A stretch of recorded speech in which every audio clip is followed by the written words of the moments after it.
All dear friends, if you are new to this channel then subscribe and press the bell icon. इस video में लेकर आए हैं class 7 science MCQ question और chapter 14 को देख रहे हैं विद्युत धारा एवं इसके प्रभाव।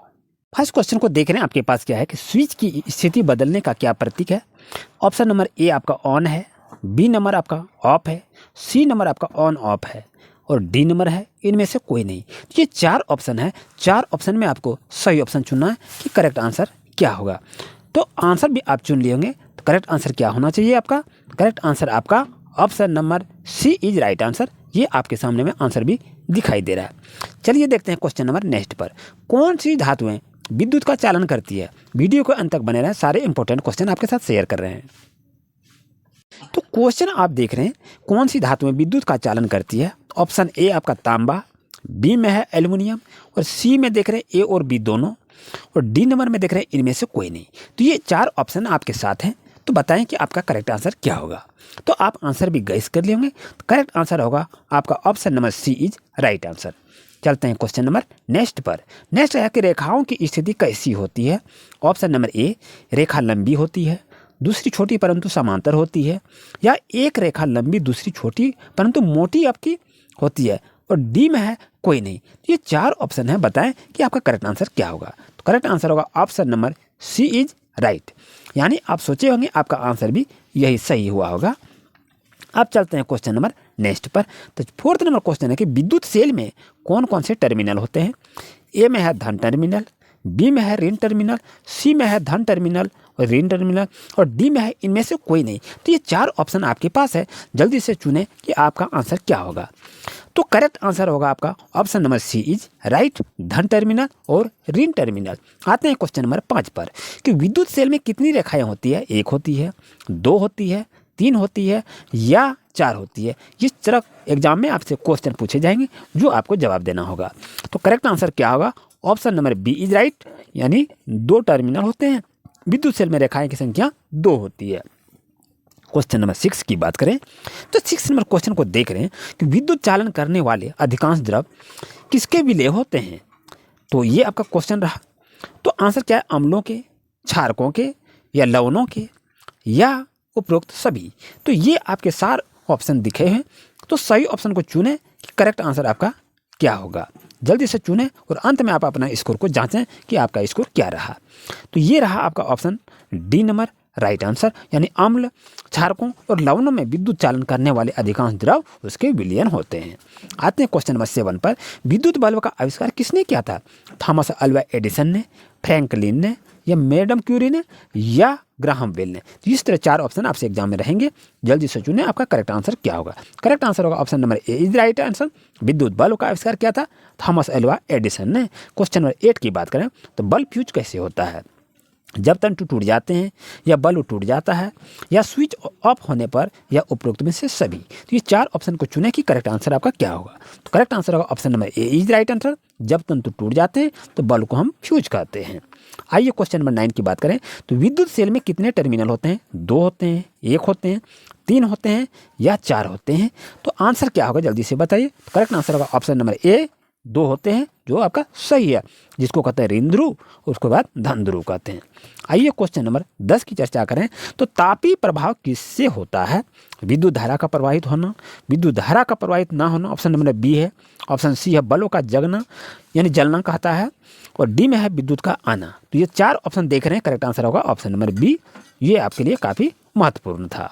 इस क्वेश्चन को देख रहे हैं कि बैटरी के लिए कितने सेलों की जरूरत होती है। ऑप्शन नंबर आप देख रहे हैं 2 या 2 से अधिक, 1, 3 या इनमें से कोई नहीं। तो 4 ऑप्शन देख रहे हैं, तो जल्दी से बताएं आपका आंसर क्या होगा। तो करेक्ट आंसर होगा प्यारे बच्चों option number A is right answer. आइए चलते हैं क्वेश्चन नंबर नेक्स्ट पर। नेक्स्ट क्वेश्चन को कह रहा है कि किसी तार की ऊष्मा का परिमाण किस पर निर्भर करता है। लंबाई पर, मोटाई पर या लंबाई और मोटाई पर या कोई नहीं। तो ये 4 ऑप्शन है, जल्दी से बताएं कि आपका आंसर क्या होगा। तो करेक्ट आंसर होगा option number C is right answer. Next question को देख रहे हैं कि विद्युत लेपन कैसा प्रक्रम है। अत्यंत उपयोगी है, प्रबल है या अस्थायी है या निश्चित है। तो बताएं, ये 4 ऑप्शन आपके पास है, ऑप्शन को चुनें। तो करेक्ट आंसर होगा option number A is right answer. विद्युत लेपन कैसा प्रक्रम है, अत्यंत उपयोगी प्रक्रम है। आइए क्वेश्चन नंबर नेक्स्ट पर चर्चा करें कि सेलों में कौन सा चिन्ह अंकित होता है। तो धनात्मक चिन्ह होता है या ऋणात्मक चिन्ह होता है, या धनात्मक और ऋणात्मक दोनों होती है, या आपका धनात्मक माइनस होता है। इस तरह 4 ऑप्शन आपके एग्जाम में पूछे जाते हैं प्यारे बच्चों। तो आपको आंसर को चुनना होता है। ये एमसीक्यू क्वेश्चन और मार्कशीट पर आधारित एमसीक्यू क्वेश्चन है। तो ऑप्शन नंबर आपका सी सही होगा। अगर आप हमारे चैनल पर नए हैं तो अभी आप सब्सक्राइब कर लीजिए और बेल आइकन की नोटिफिकेशन को ऑन कर लीजिए। आइए देखते हैं क्वेश्चन नंबर नेक्स्ट पर। नेक्स्ट क्वेश्चन की बात करें तो सेलों को संयोजित कैसे किया जाता है? धन टर्मिनल को ऋण टर्मिनल से, बी में है ऋण को धन से, और सी में है धन टर्मिनल को धन टर्मिनल से, और डी में है ऋण टर्मिनल को ऋण टर्मिनल से। तो इस तरह 4 ऑप्शन है। तो जल्दी से बताएं कि आपका आंसर क्या होगा। वीडियो को रोकें और आप अपना आंसर को गैस करें। करेक्ट आंसर होगा option number A is right answer. आइए चलते हैं क्वेश्चन नंबर 17 पर। तो बैटरी किसे कहते हैं?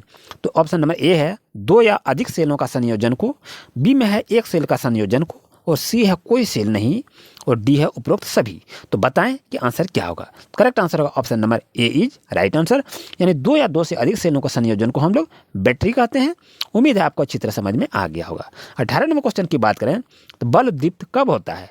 तो ऑप्शन नंबर ए है विद्युत धारा प्रवाहित होने पर, या विद्युत धारा ना होने पर, सी में ऑप्शन है ए और बी दोनों, और डी में है कोई नहीं। तो आप आंसर को गैस करें कि आंसर आपका क्या होगा। तो करेक्ट आंसर होगा option number A is right answer. जब बल्ब जलते हैं तो उसे हम दीप्त कहते हैं और वो विद्युत धारा प्रवाहित होने लगता है। आइए चलिए क्वेश्चन नंबर 19 की बात करें। तो विद्युत धारा का प्रयोग कहाँ किया जाता है? चुंबकों के निर्माण में, विद्युत उपकरण चलाने के लिए, या चुंबकों के निर्माण तथा विद्युत उपकरणों के लिए, या उपरोक्त सभी। तो बताएं इसका आंसर क्या होगा। तो करेक्ट आंसर होगा option number D is right answer. आइए प्यारे बच्चों अब आते हैं क्वेश्चन नंबर 20 पर। फिलामेंट किसे कहते हैं?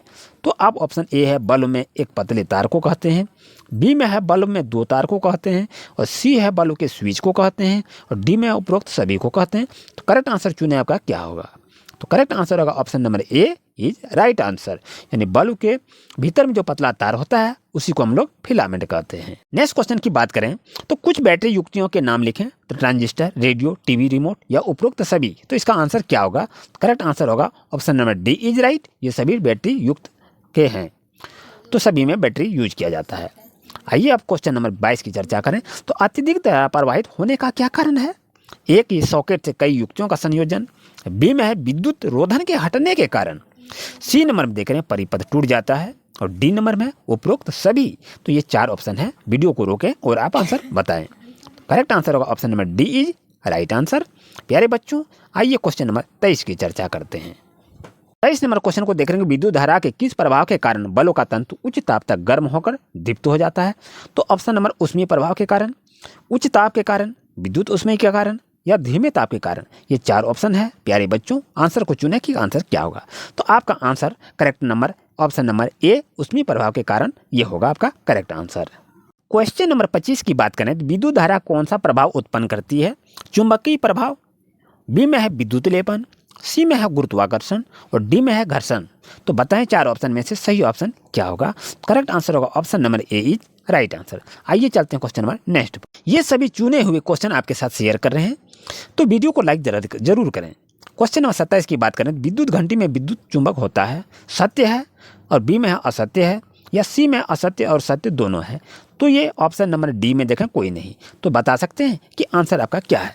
तो विद्युत घंटी में क्या होता है? विद्युत चुंबक होता है। तो आपका ऑप्शन नंबर ए आपका सही होगा। आइए क्वेश्चन नंबर 28 की बात करें तो विद्युत चुंबकीय पदार्थों को आकर्षित नहीं करता है। क्या ये कथन सही है? तो सत्य लिखें, गलत है तो असत्य लिखें, या असत्य और सत्य दोनों होगा, या इनमें से कोई नहीं। तो बताइए सही आंसर क्या होगा। तो करेक्ट आंसर होगा ऑप्शन नंबर बी, ये आपका असत्य है।